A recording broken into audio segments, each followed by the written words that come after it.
সূরা আল হাশরের সেই বিখ্যাত ৭ নাম্বার আয়াত, যে আয়াতের ভিত্তিতে হাদিসপন্থীরা তারা দলিল দিয়ে থাকে যে রসুল যা দেয় তা গ্রহণ করো, রসুল যা থেকে বিরত থাকতে বলে তা থেকে বিরত থাকো। অর্থাৎ রসুল যা দেয় তা হলো হাদিস, এবং সেই হাদিসকে আঁকড়ে ধরতে হবে, এবং যা থেকে বিরত থাকতে বলে সেগুলো হাদিসে রয়েছে। তো তারা এই সূরা হাশরের এই ৭ নাম্বার আয়াত দ্বারা দলিল দিয়ে থাকে। আমরা এই আয়াতের পরিপূর্ণভাবে একটি বিস্তারিত আলোচনা করব, এবং যারা অনেকে জানেন যে এই আয়াতে আসলে প্রসঙ্গটা কী, ভালো কথা, বেশ, এটা আসলে অনেকেই জানেন।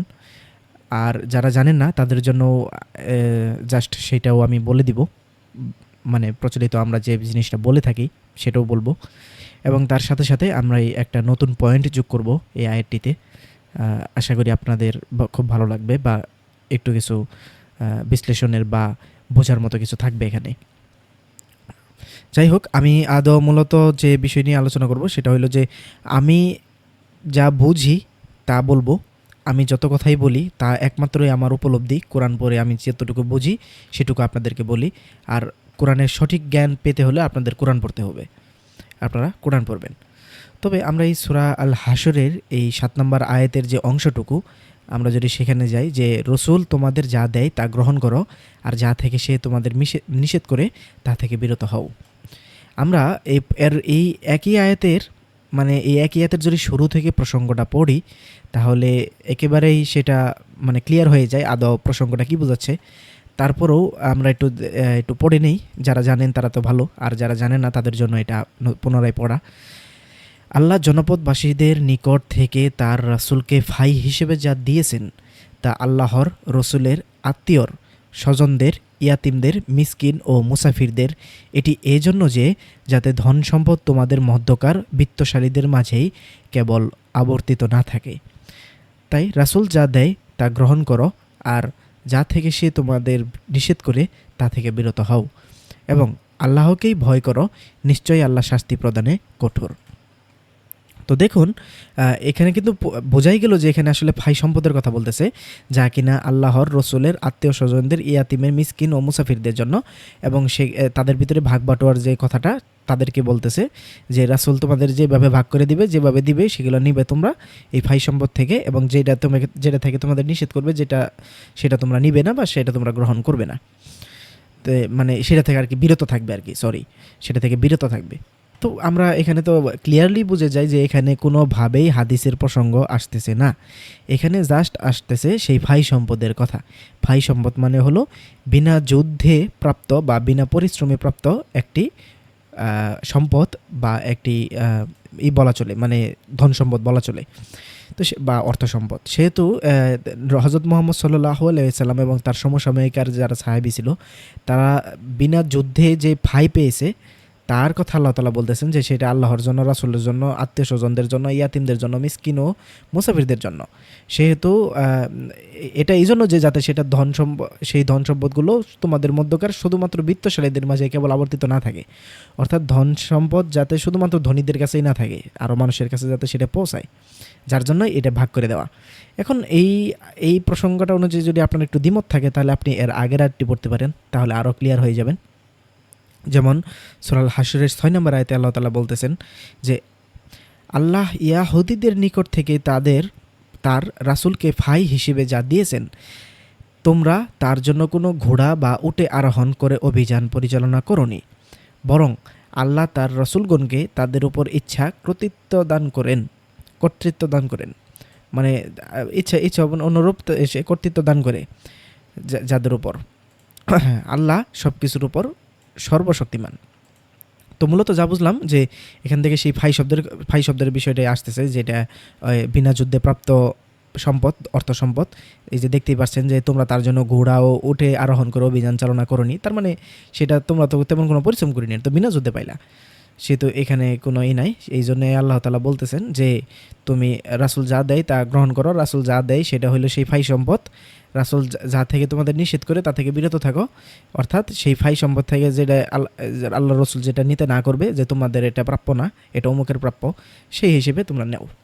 আচ্ছা, যাই হোক, এখন মূলত যে দাবিটা কট্টর হাদিসপন্থীরা করে থাকে এইটুক আয়াতের এই অংশটুকু তুলেই জাস্ট বলে দেয় মানে বাকি আয়েরটুকু আর বলে না, আগেরটুকুও বলে না, পরেরটুকুও বলে না, অর্থাৎ মাঝখান থেকে জাস্ট এইটুকু কথাবার্তা তারা বলে।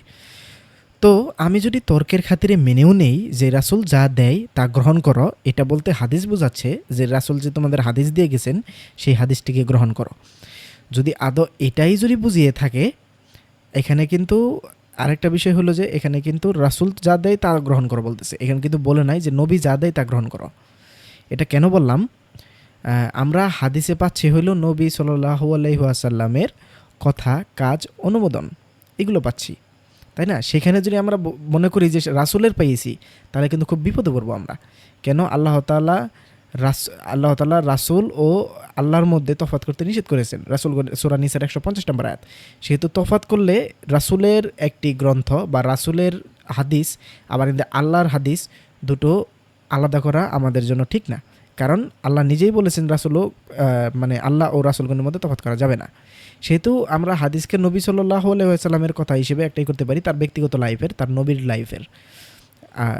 রসুল ও নবীর মধ্যে যে তফাৎটি রয়েছে এটা আপনারা অনেকেই জানেন, আর যারা জানেন না সেটা নিয়ে পরবর্তীতে কথা হবে।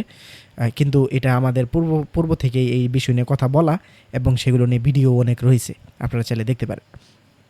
কিন্তু আমরা যদি জাস্ট তর্কের খাতিরে মেনেও নেই যে রাসূল যা দেয় তা হলো হাদিস, আর যদি এটাও মেনে নেই যে সেই হাদিসগুলো আমরা সহিহ বুখারীতে পাচ্ছি, তারপর সহিহ মুসলিমে পাচ্ছি, বিভিন্ন হাদিস গ্রন্থগুলোকে পাচ্ছি, তাহলে এই যে একটা ঘটনা আল্লাহ জনপদবাসীদের নিকট থেকে তার রসুলকে ভাই হিসেবে যা দিয়েছেন তা আল্লাহর রসুলের আত্মীয় স্বজনদের, ইয়াতিমদের, মিসকিন ও মুসাফিরদের জন্য।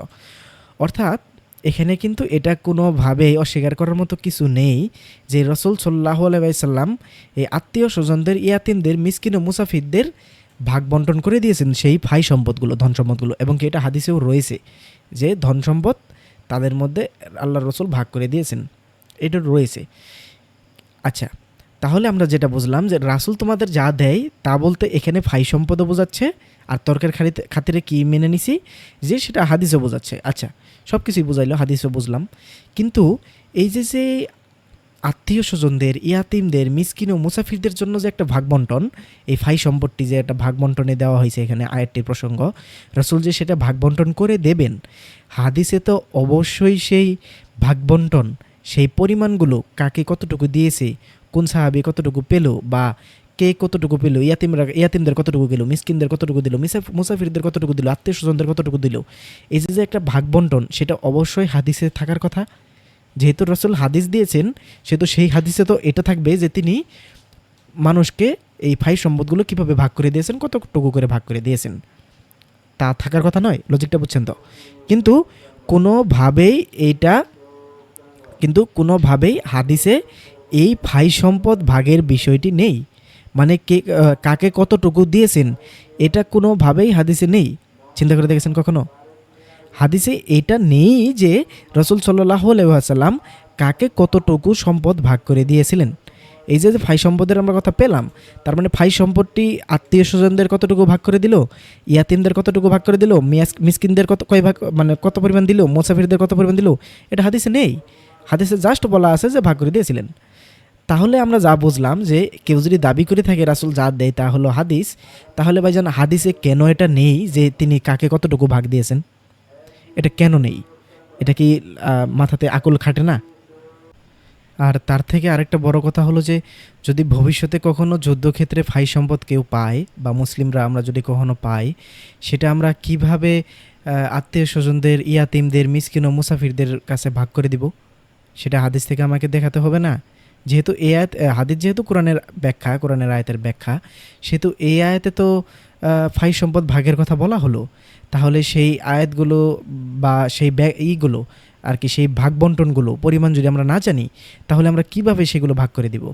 হাদিসে সেটা থাকার কথা না যে কিভাবে আত্মীয় স্বজনদের কতটুকু পরিমাণ দিল, ইয়াতিমদের কতটুকু পরিমাণ দিল, সেই অনুযায়ী তো আমরা নিজেরা সেই পরিমাণে আমরা দিতে পারবো ভবিষ্যতে যদি কখনো ভাই সম্পদ পাই। নেই কেন? নেই এই জন্যই কারণ তিনি হাদিস দিয়ে যাননি।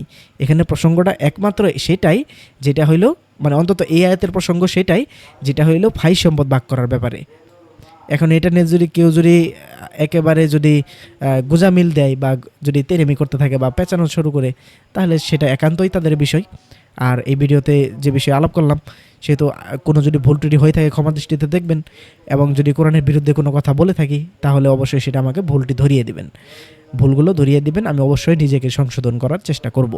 সে পর্যন্ত সবাই ভালো থাকবেন, সুস্থ থাকবেন। সবাইকে সালামু আলাইকুম।